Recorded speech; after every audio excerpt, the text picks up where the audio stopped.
ഞെട്ടിക്കുന്ന വിവരങ്ങളാണ് CAG റിപ്പോർട്ടിൽ വന്നിട്ടുള്ളത്.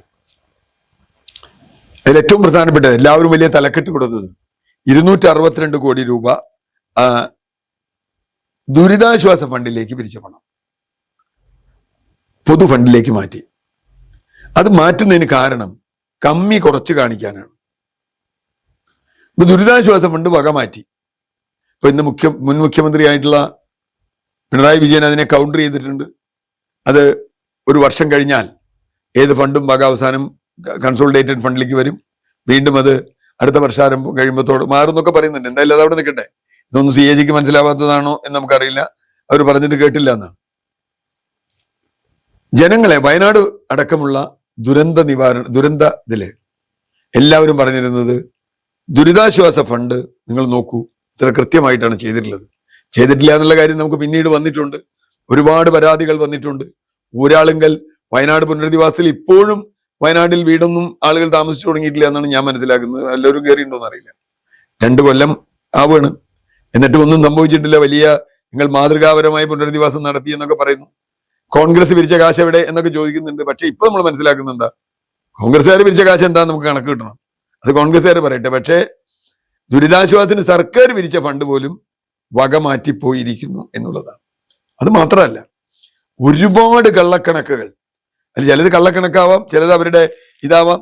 എന്തായാലും CAG കൊടുത്തിട്ടുള്ള റിപ്പോർട്ടുകൾ 2-3 കാര്യങ്ങൾ നമുക്ക് പറയേണ്ടി വരും. ഒന്ന്, pension fund, KIIFB fund. Pension fund വലിയ തോതിൽ വകമാറ്റി ബാങ്കിലേക്ക് കൈമാറാതെ, ട്രസ്റ്റ് ബാങ്കിലേക്ക് കൈമാറാതെ സർക്കാർ ചിലവനങ്ങൾക്ക് ഉപയോഗിക്കുന്നു. അപ്പൊ ഇനി കൈമാറാൻ ബാക്കിയുള്ളത് ഞാൻ മനസ്സിലാക്കുന്നത് 555.75 കോടി പെൻഷൻ ഫണ്ട് പിരിച്ച ഫണ്ട് സർക്കാരിന്റെ നിത്യനിദാന ചെലവിൽ കിടന്ന് കളിക്കുകയാണ്. രണ്ടാമത്തെ കാര്യം KSEBയുമായി ബന്ധപ്പെട്ടുള്ള ഒരു പ്രശ്നമാണ്.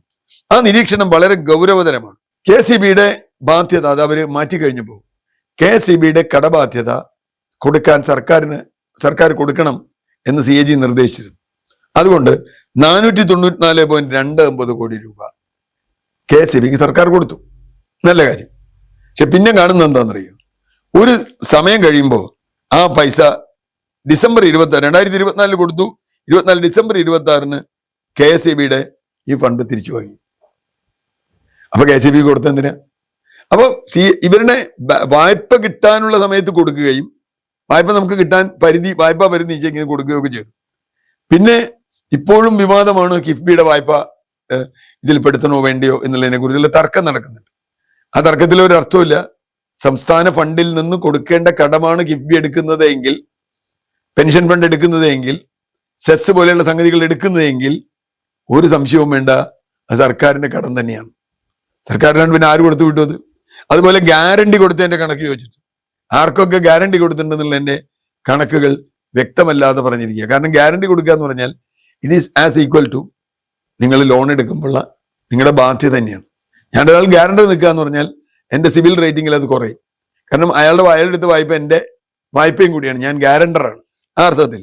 അപ്പോ ട്രഷറി അക്കൗണ്ടുകൾ മാനിപ്പുലേറ്റ് ചെയ്ത്, കൺസോളിഡേറ്റഡ് അക്കൗണ്ടുകൾ മാനിപ്പുലേറ്റ് ചെയ്ത് വലിയ തോതിൽ CAGയെ പറ്റിക്കാൻ നടത്തിയ ശ്രമം പരാജയപ്പെട്ടിരിക്കുന്നു.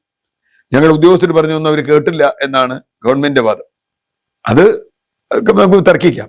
പക്ഷേ നിയമസഭയിൽ വച്ചിട്ടുള്ള CAGയുടെ റിപ്പോർട്ട് 2016 മുതൽ 26 വരെയുള്ള 10 വർഷത്തെ റിപ്പോർട്ട്, ഒരു സർക്കാർ എങ്ങനെ ഏറ്റവും മോശപ്പെട്ട രീതിയിൽ ധനകാര്യ മാനേജ്മെന്റ് നടത്താം, എങ്ങനെ കടബാധ്യത കുറച്ച് കാണിക്കാം, എങ്ങനെ കൂടുതൽ വായ്പ എടുക്കാം എന്നുള്ളതാണ്. അവർ പറയുന്നത് കടത്തിന്റെ വർധന 177.75% കടബാധ്യതയുടെ വർധന. ഇത് GSDPയുമായി സംസ്ഥാനത്തിന്റെ മൊത്ത വരുമാനത്തിൽ നിന്ന് എടുക്കാൻ, അതിന് കാണിക്കാൻ കഴിയുന്നതിനേക്കാൾ വളരെ വളരെ കൂടുതലാണ് കേരളം ചെയ്തിട്ടുള്ളത്. ഇനി ഈ ഫണ്ട് എടുത്തതൊന്നും ഒരു നിർമ്മാണ പ്രവർത്തനങ്ങൾക്കൊന്നും അല്ല പോയിട്ടുള്ളത് നമുക്കറിയാം. അപ്പൊ ഏതായാലും CAG റിപ്പോർട്ട് കഴിഞ്ഞ സർക്കാരിന്റെ വിമർശനമാണ് എന്ന് പറയുമ്പോഴും ഈ സർക്കാരിനുള്ള ഒരു മുന്നറിയിപ്പ് കൂടിയാണ് എന്നാണ് ഞാൻ കാണുന്നത്. ഈ സർക്കാരിനുള്ള മുന്നറിയിപ്പാണ്. ഈ സർക്കാർ എങ്ങനെ ധനകാര്യ മാനേജ്മെന്റ് ചെയ്തു. കഴിഞ്ഞ 10 വർഷം കേരളത്തിൽ കൊടുത്ത കള്ളക്കണക്കിന്റെ കഥകളൊക്കെ പുറത്തു വരുമ്പോൾ ഈ സർക്കാർ അങ്ങനെ ചെയ്യാൻ പാടില്ല, എന്നുള്ള ഒരു സന്ദേശവും അതിൽ ഞാൻ കാണുന്നുണ്ട്.